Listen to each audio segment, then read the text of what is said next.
Je m'appelle Samuel, je reviens tout juste d'un pays scandinave, tout juste du Danemark.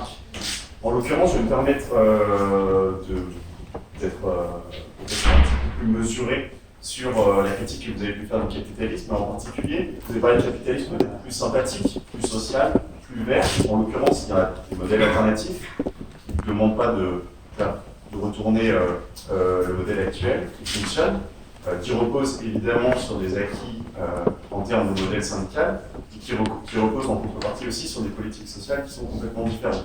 Juste pour contextualiser un tout petit peu, la politique sociale repose sur 3 vecteurs. D'abord, une politique d'activation, des politiques de flexibilité de leur marché de l'emploi, et des politiques de politique sociale forte de redistribution qui leur permettent d'avoir des inégalités assez réduites dans la société. Quel est le regard que vous portez sur ces modèles-là? En particulier, on pense peut-être sur la Norvège en particulier, qui base beaucoup son développement économique sur l'exploitation de ses ressources fossiles, mais peut-être plus spécifiquement sur le Danemark et la Suède. Est-ce qu'on pourrait avoir votre regard? Je vous remercie. Bien sûr, ça m'intéresse. Là, je vous laisse répondre sur les réponses à chaque question. Vous pouvez être rapide, comme ça tout le monde aura. Bon, moi je n'aime pas trop. Vous savez, le président il aime bien dire qu'il fait un programme de flexi-sécurité, même si on ne voit pas trop la sécurité. Mais bon, parce que la sécurité, vous savez, il va faire une sécurité en ouvrant des droits aux chômeurs, aux auto-entrepreneurs, aux démissionnaires, mais il économise en même temps sur l'assurance chômage 10 milliards. Donc il ouvre des nouveaux droits en faisant des économies. Donc c'est super, ça c'est vraiment la sécurité. Bon bref, écoutez, le Danemark c'est très bien, c'est un pays qui a des bons résultats, mais malgré tout, nous avons aussi des bons résultats, ne l'oublions pas. Par exemple, nous avons les retraités les plus pauvres d'Europe. Enfin, les plus riches, pardon.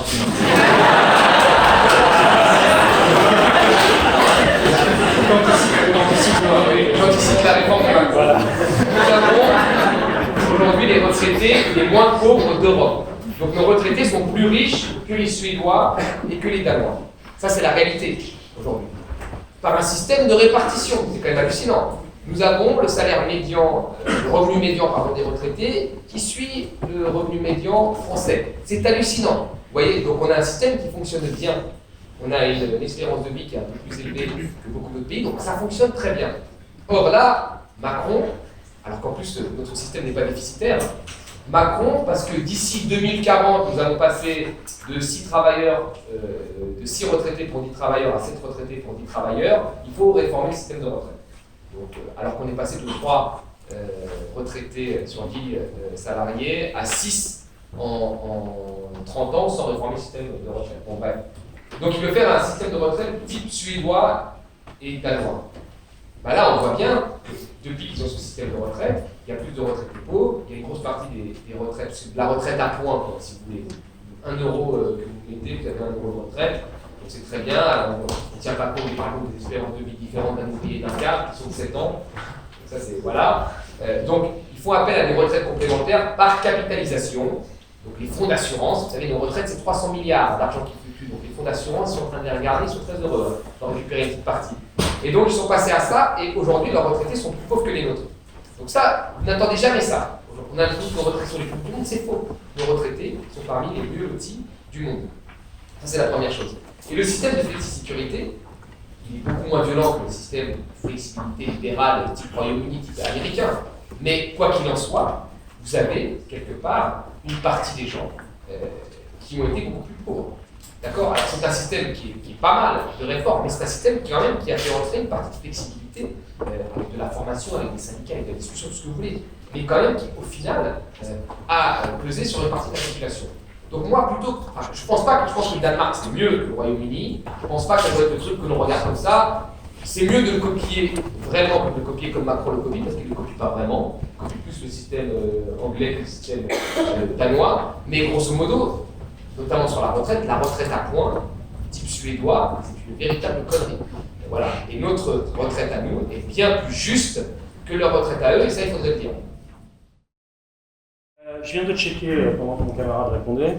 Danemark, Norvège, Suède, Finlande, Islande, en moyenne, en fait, les pays scandinaves émettent davantage de gaz à effet de serre par habitant que les autres pays européens. Et à l'heure actuelle, donc c'est pas moi qui le dis, c'est Eurostat. Et ensuite, sur l'idée qu'il y aurait un modèle social scandinave, où en général on pense à la Suède, on peut parler de...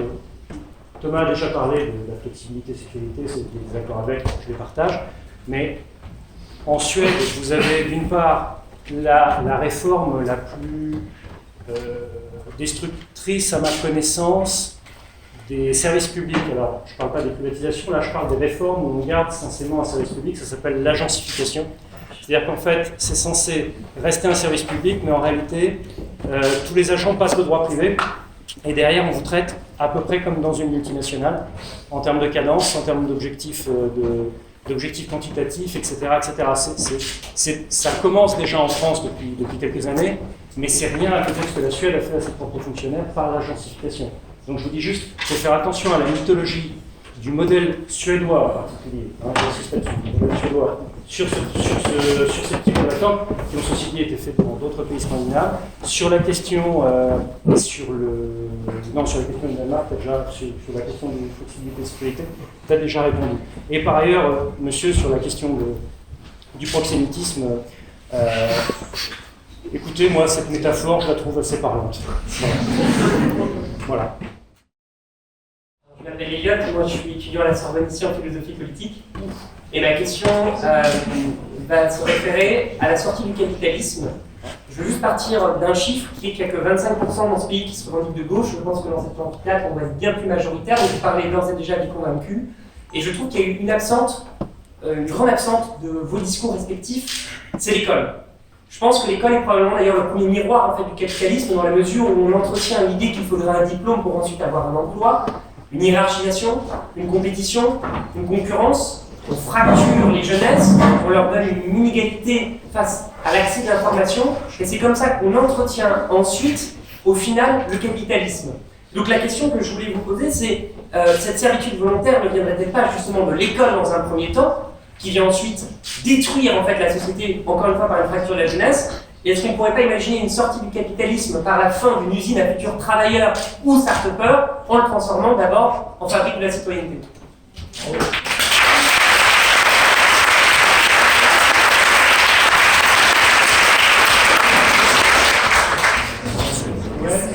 Je peux la prendre, ça Merci. Je me lève parce que je suis assis depuis des plombs. En fait, sur l'école, donc, comme on était sur le capitalisme, donc sur un débat dominante économique et écologique, on n'a pas parlé d'école. Excusez-moi, vous entendez oui, pardon. Non. Excusez-moi. Comme on a fait un débat qui était dominante sur l'écologie, l'économie, on n'a effectivement pas parlé de l'école. Donc, en résumé sur la question de l'école, il y a plusieurs problèmes. D'abord, il y a le problème dans l'ensemble du cursus, du secondaire jusqu'aux études supérieures pour ceux qui y ont accès. Il y a d'abord le problème de la façon d'enseigner l'économie.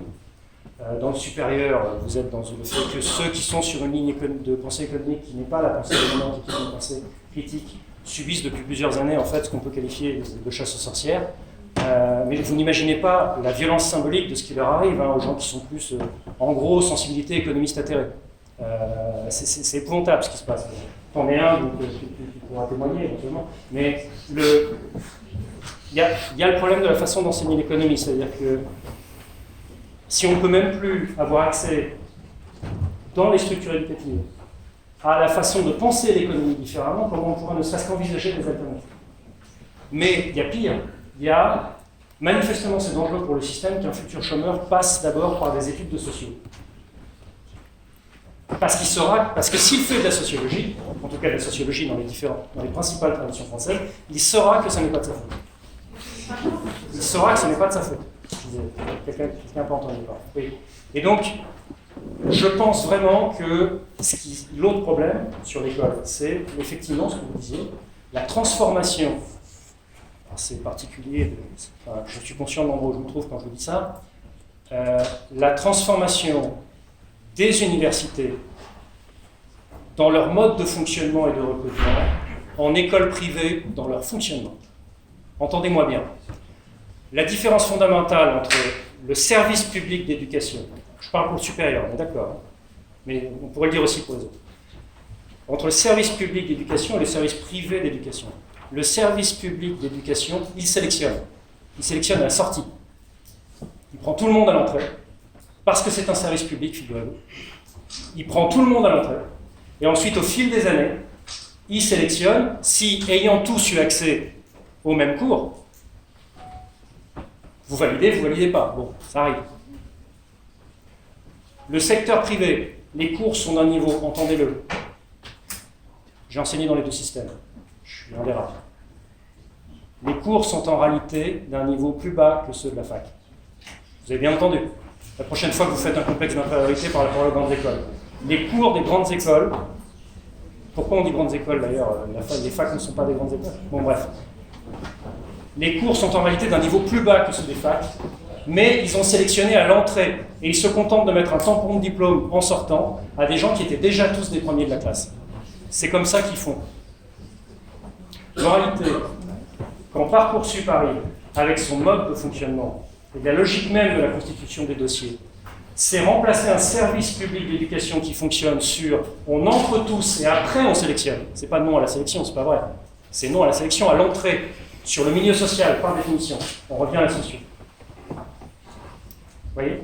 Et c'est le fait de remplacer ça par la logique du privé, c'est-à-dire la sélection à l'entrée, et ensuite on ne fait que tamponner le fait que oui, tu étais en premier de la classe, tu es resté premier de la classe. Bravo les gars, super service public éducatif. S'ils ne peuvent entrer à la fac que les gens qui ont niveau, qui ont déjà le niveau, quelqu'un peut m'expliquer à quoi sert la fac? Vous voyez? C'est absurde, c'est pas comme ça que ça fonctionne, c'est prendre le problème à l'envers. Et donc effectivement, il y a un souci au niveau des facs. Je répondrai en 1 minute. Juste 1 minute, parce que sinon, je vais pas essayer de faire la réponse en 1 minute. On arrête en 1 minute. Vraiment, pour ça, tout le monde pourra participer. Alors là, vraiment, encore une fois, on est dans le combat à 2 vitesses. Un peu comme je dis pour le capitalisme. Quand tu vas voir un ouvrier qui va faire son emploi, là, tu ne peux pas lui dire que l'emploi c'est un emploi dégueu, il faut le changer, c'est très difficile. Donc on est dans un combat à 2 niveaux. Moi, j'ai étudié dans un lycée banlieue, très pauvre, 93, à Grandel, etc. Et le moteur que l'accès aux biens de consommation a été pour moi, a été un moteur énorme dans mes études. Vous voyez? Et aujourd'hui, quand j'ai des étudiants, j'enseigne un peu le gap ou ailleurs, la motivation qu'ils avaient, c'était la possibilité d'avoir accès aux biens de consommation, qu'ils n'ont pas eu. Donc ces gens-là, moi je sais très bien que je l'ai vu pour moi. J'ai fait mes études pour avoir accès aux moyens de consommation, etc. Puis j'ai été à la Sorbonne, puis au bout d'un moment, je me suis rendu compte que, bien que j'en fais partie quand même, comme tout le monde ici, c'est pour ça que je ferai la morale à personne, que c'était pas ça la finalité d'une vie. Vous voyez? Il m'a fallu du temps. Vous m'auriez pris à 21 ans, j'étais un merdeux. Mais c'est vrai, j'étais un merdeux. Et ma motivation, c'était la consommation. Vraiment, les biens de consommation. Et je bossais pour avoir les biens de consommation que les autres, que je n'avais pas eu, que les autres, que mes collègues de la Courneuve n'avaient pas non plus. Donc c'était un véritable moteur. Donc que dire à ces gens-là? Oui, il faut que l'école apprenne le bonheur. Alors qu'ils n'ont pas les biens de consommation qu'on leur donne à tirer toute la journée avec des publicités 4 fois par jour, etc. Voilà. Donc c'est très difficile. Mais dans le fond, je suis d'accord avec toi. Il faut refonder une école qui ne soit pas basée sur la concurrence, une école qui ne soit pas faite pour que ton employabilité auprès de l'entreprise et du capital, licence pro à la fac, DESS avec stage, c'est conneries. Ça, il faut arrêter tout ça. La fac, c'est un lieu de savoir. D'accord? Ça, il faut le dire. C'est un lieu de savoir qui forme des intellectuels. Ne forme pas des mecs clés en main. Les écoles de commerce, c'était leur boulot. Mais la fac, c'est un lieu de savoir. D'accord? Et la fac, non mais c'est vrai. Et la fac, encore une fois, l'erreur de la fac, c'est qu'elle a accepté les termes du débat. Elle a accepté, par exemple, de se faire concurrencer par les écoles de commerce en leur donnant des accréditations. Elle a accepté, par exemple, que Sciences Po Paris fasse son concours d'avocat. Non, fasse son concours d'avocat, tu as du droit à la fac, c'est tout, mon pote. La question, tu reprends la fac comme tout le monde. Et là, bientôt, elle est en train de brader ses doctorats. Tu peux passer doctorat à Sciences Po déjà, qu'est-ce que c'est cette histoire? Bientôt, elle va encore acheter. Bon, doctorat, c'est sûr. Tu te calmes. Non, mais je veux dire, le doctorat, je devrais donner qu'à l'université. Non, je déconne, il a raison. Voilà, c'est la réalité. Donc si tu commences à brader tes propres diplômes, t'étonnes pas qu'après, tu vois, il te reste plus rien. Donc là, c'est un vrai problème. Tu vois que la fac, elle est. Donc voilà. C'est tout. Donc, je m'appelle Elena.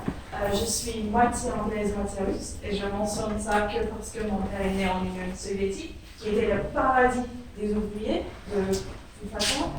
eh bien, c'était le système du capitalisme qui lui a permis de s'épanouir et beaucoup d'autres qui viennent de l'Union, de l'ancienne Union soviétique d'ailleurs.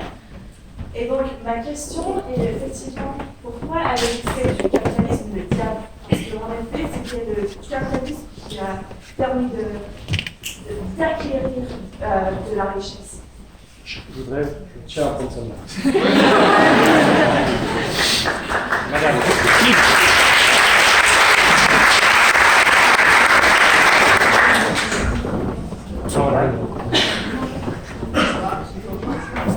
Vous êtes à moitié russe? Oui. En vous-même, je vais dire. Moi, je suis russe par alliance. Mon épouse est russe, figure. Et le capitalisme qui a sauvé la Russie, c'est pas l'histoire qu'elle m'a racontée. Donc peut-être avez-vous un récit différent, je le respecte. Je vous apporterai juste le sien. Le passage à l'économie capitaliste a été un pillage des ressources de la Russie. Un pillage par une poignée de gens qu'on appelle d'ailleurs explicitement chez vous, et je suis content que dans votre pays, madame, qui est un peu par alliance le mien, on les appelle explicitement comme ça. Il a été pillé par des oligarques, d'où d'ailleurs un film que vous avez sans doute vu, qui s'appelle Oligarque et qui parle de ce phénomène-là.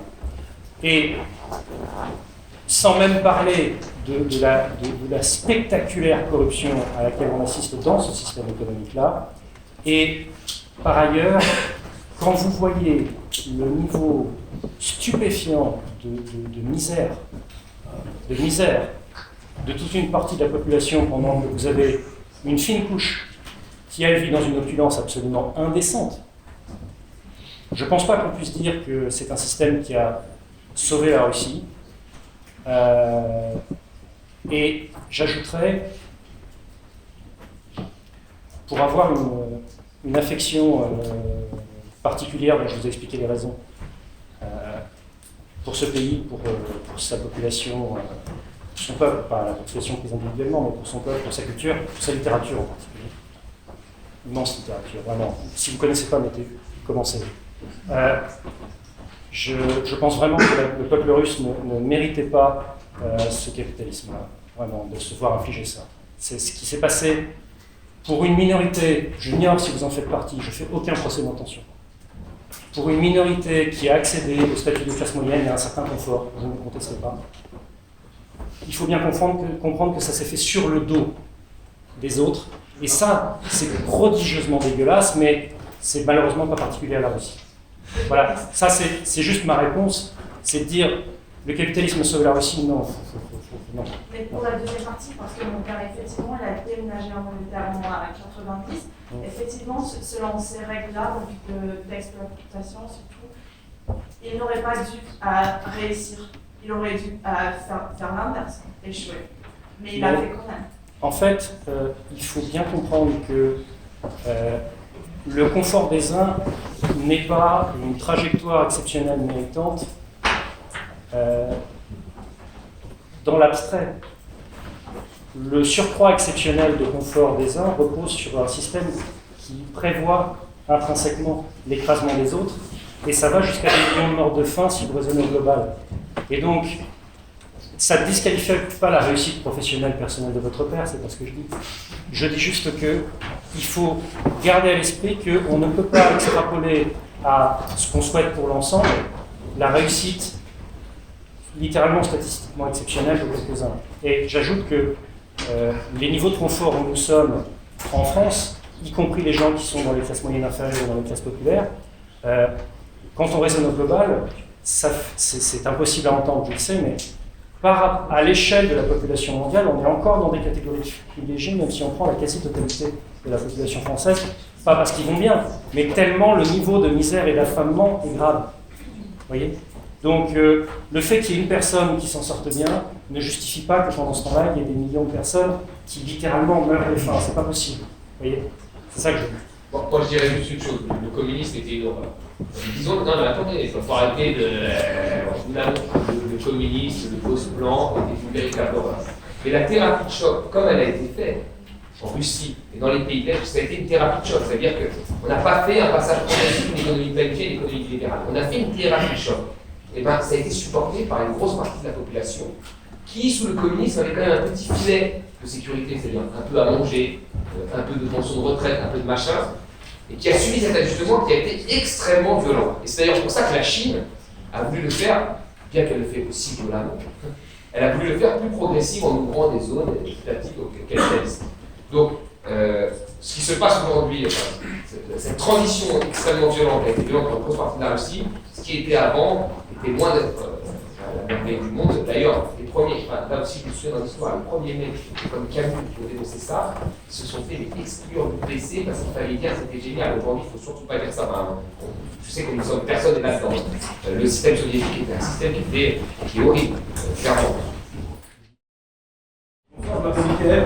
Et en fait, je suis d'accord avec Thomas Goulet et Thomas Portugal. L'intervention, en fait, elles me font arriver à une conclusion. Et j'ai l'impression qu'à chaque fois, on aborde le sujet, on titille, mais on ne va pas au-delà. Est-ce que ça pose pas la question de quel est le but de la vie, en fait, pour consommer, il faut quoi faire? Si c'est pour consommer, on va faire du capitalisme, Si c'est pour jouir tout le temps, l'hédonisme, etc., ça donnera d'autres formes de capitalisme à chaque fois successives, mais et qui vont aboutir à l'extinction de masse de la planète. Mais est-ce que, vu qu'il y a des personnes jeunes, étudiantes ici, est-ce que vous vous êtes jamais posé la question de, mais en fait, on ne peut pas faire? Si c'est pour jouer à la console, on va faire du capitalisme à chaque fois. Vous voyez ce que je veux dire? Donc, est-ce qu'on ne pourrait pas élever peut-être le débat sans l'expliquer?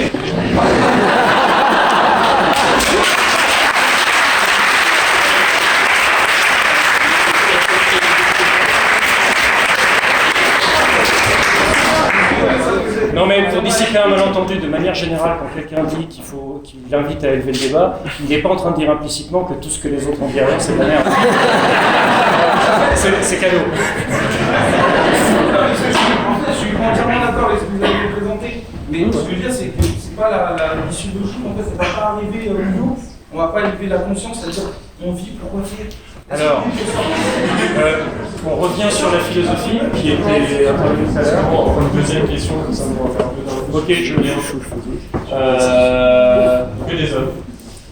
Non, il faut une femme. Je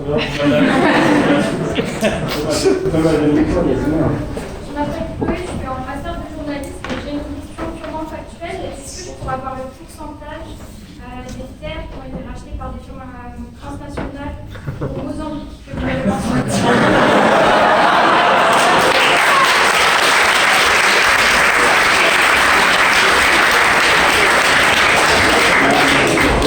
De mémoire, c'est 17%. Combien?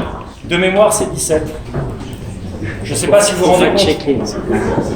Ça veut dire que maintenant, c'est ça qui est la propriété directe des multinationales. Et c'est autant qui est retiré pour la population qui a besoin de bouffer. Mais on a le droit de placer ce bien. Bon, c'est pas la question justifiée. Bon. C'est dans le chapitre Les bannis de l'économie monde, dans le bouquin de la mondialisation malheureuse. À un moment, je parle explicitement du Mozambique. Voilà. Et vous aurez le chiffre et la source. Voilà.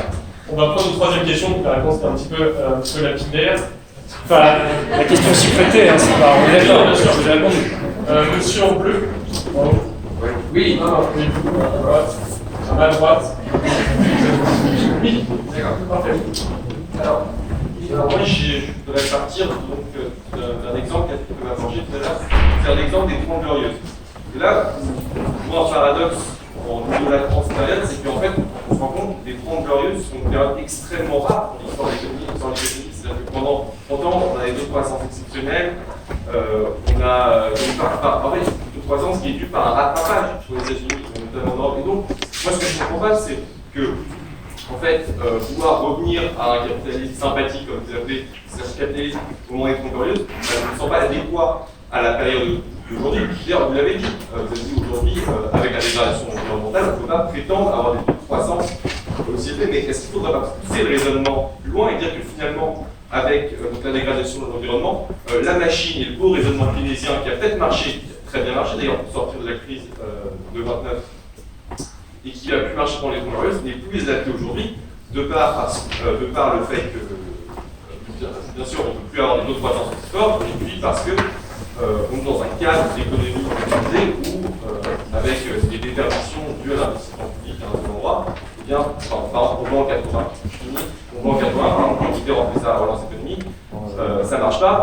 dans un cadre économique mondial, mondialisé, Il a fait que 2 ans, il a pas compris. oui, d'accord, mais bref, est-ce que la question Enfin, 2 ans, 1 an, et après. Attends, laisse-le finir. vraiment, pour ce genre de traiter un boulot, est-ce que finalement, la vraie idée aujourd'hui, c'est pas d'essayer de changer de modèle et de sortir de choses qui n'ont plus marché à un moment, mais qui seraient plus adaptées à notre modèle actuel? Oui, très bien. Je vais répondre. Alors, la première chose, là je rejoins Thomas Guénolé sur le modèle 30 glorieuses, style relance. Oui, mais pas n'importe comment. On ne va pas relancer la production d'essence. Vous avez compris. C'est vraiment de l'investissement public orienté sur la transition énergétique. Donc là, il y a des secteurs qui demandent clairement de la relance. Je vous donne un exemple. Vous voyez ici, là, c'est une passoire énergétique. C'est une passoire énergétique. Comme à peu près 25 millions d'habitations. Il y a 32 millions d'habitations à peu près en France. Vous en avez 6 millions aux normes les meilleures. Le reste, on patauge entre la grosse passoire, où là c'est la fenêtre ouverte quasiment, et les choses un peu comme ça, moyenne. Tu vois? Là, on sait que les bâtiments, c'est 44% de la consommation d'énergie, 25% des émissions de gaz à effet de serre. Donc, ça contribue très fortement au réchauffement climatique. Ok? Surtout l'hiver. Donc là, vous vous dites, bon, bah là, on a un plan. Rénovons les habitations.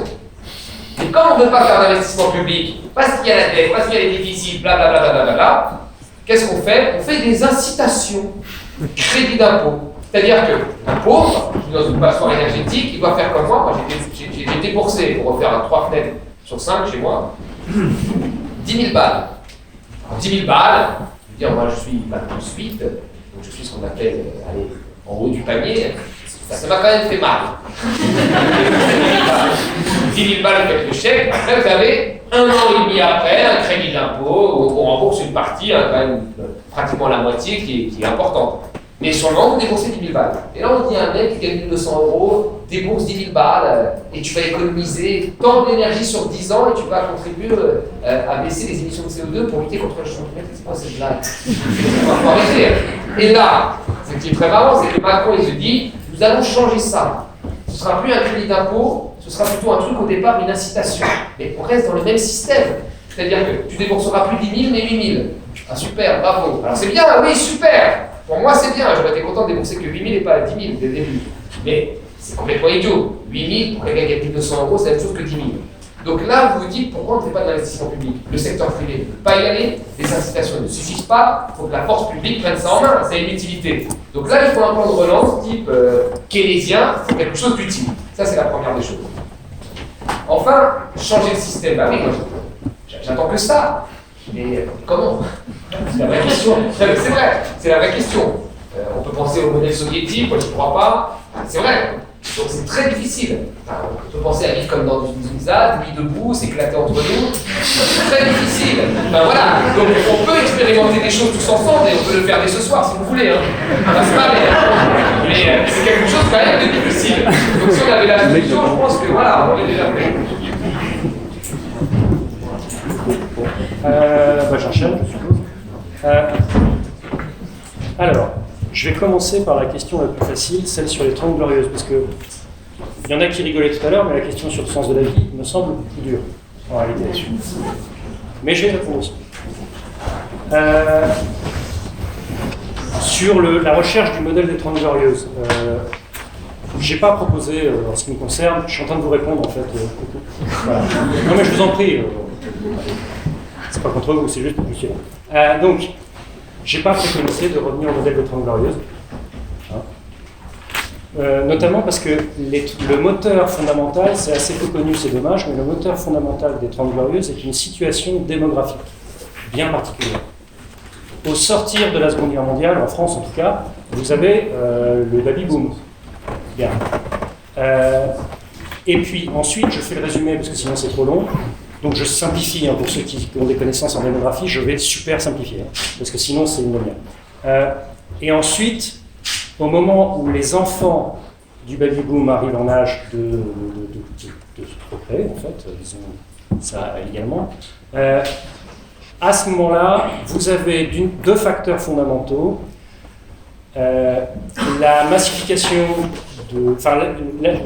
la progression spectaculaire du niveau d'éducation des femmes et la légalisation et le début de diffusion des méthodes contraceptives. Or, il y a une constante, quand les femmes, et le début de l'entrée des femmes, vraiment de manière significative, du retour en réalité, historiquement par rapport à d'autres périodes, du retour massif des femmes sur le marché du travail. Enfin, marché du travail, ça n'existe pas, mais bon, je simplifie encore une fois. Et donc, or, quand vous avez des femmes qui sont, là je parle aux mecs, si vous avez des femmes à vos côtés qui sont éduquées, qui ont leur propre boulot et qui ont accès aux contraceptifs librement, bah en fait, la principale conséquence, c'est qu'elles vous obéissent plus, ce qui est une très bonne chose d'ailleurs, parce qu'elles sont émancipées par l'éducation, par les sources de revenus et par la libre disposition de leur corps du point de vue sexuel. Et donc, quand vous mettez tout ça bout à bout, vous vous retrouvez avec une situation où il y a eu, du fait des femmes, parce qu'elles ont fait ce choix, et pour mieux d'ailleurs, une baisse très significative du nombre d'enfants. Et donc vous êtes passé de Seconde Guerre mondiale, peu de grands-parents, les actifs et beaucoup de gosses, à, quelques temps plus tard, beaucoup plus d'actifs qu'il y a de grands-parents. Et ils ont fait moins d'enfants, donc je tords le truc, je simplifie encore une fois, ça donne une évolution vers un losange. Ça ne donne pas un losange, hein, mais ça donne une évolution vers un losange. Résultat, votre reste à consommer, une fois que vous avez entretenu par la socialisation ou par vos propres dépenses privées, une fois que vous avez entretenu les vieux et les gamins, qui sont les deux catégories d'inactifs, votre reste à consommer d'un coup est beaucoup plus important que pour les générations précédentes. Et là, vous avez le moteur de consommation de croissance consumériste, j'en conviens, des Trente Glorieuses. Le moteur fondamental, c'était celui-là. Donc ça ne reviendra pas, a priori. Premier point. Deuxième point, je n'ai pas proposé au sens strict le modèle keynésien, parce qu'au sens strict de la science économique, vous évoquiez la science économique à l'instant, le modèle de relance keynésienne de l'économie, c'est les grands travaux, la consommation des ménages et la baisse des impôts pour stimuler l'investissement. Bon. Il n'y a pas stricto sensu, il n'y a pas dans la relance keynésienne le fait d'y aller à fond les ballons sur une économie dominée par les services publics. Ça, c'est pas Keynes. Vous voyez? C'est pas ça, moi, que j'ai proposé. Moi, j'ai proposé une économie mixte à dominante socialiste, et non pas capitaliste, assortie d'un fonctionnement en planification écologiste. Donc, on ne parle pas des mêmes choses. Il y a des points communs, je vous l'accorde. Notamment, les grands travaux de transition écologique, on est d'accord, c'est une version écologiste d'une énorme relance keynésienne par les grands travaux. Je suis d'accord avec vous. Mais ce n'est pas le seul point de ce que j'ai exposé tout à l'heure, vous me l'accorderez. Ensuite, une relance ne peut pas marcher, enfin, des politiques de grands travaux ne peut pas marcher parce que confère relance Mauroy au début des années 80, en économie ouverte, ça ne marche pas. Je suis d'accord avec vous et c'est bien pour ça que j'ai parlé tout à l'heure de protectionnisme. Sans le protectionnisme, le système que je vous décris ne peut pas marcher. Mais un protectionnisme, pas sur des critères purement cocardiers, mais un protectionnisme, je le disais tout à l'heure, sur les critères de conditions sociales, ou en l'occurrence antisociales, et écologiques, en l'occurrence anti-écologiques, de production, de transport, etc. Voilà. Sur la question du sens de la vie, je vais faire court, hein, je vous rassure. Chacun fait comme il veut, je vous donne juste comment moi j'ai résolu la question pour ma part. Je suis existentialiste sartrien, ce qui signifie que je considère que tout être humain doit se considérer responsable du sort de l'humanité tout entière. C'est d'ailleurs la raison philosophique de mon engagement politique. Et ça, c'est le premier aspect. Et j'ai pris un petit bout du stoïcisme, parce que quand vous êtes dans ce type d'engagement, c'est très très difficile à vivre, sur plein d'aspects.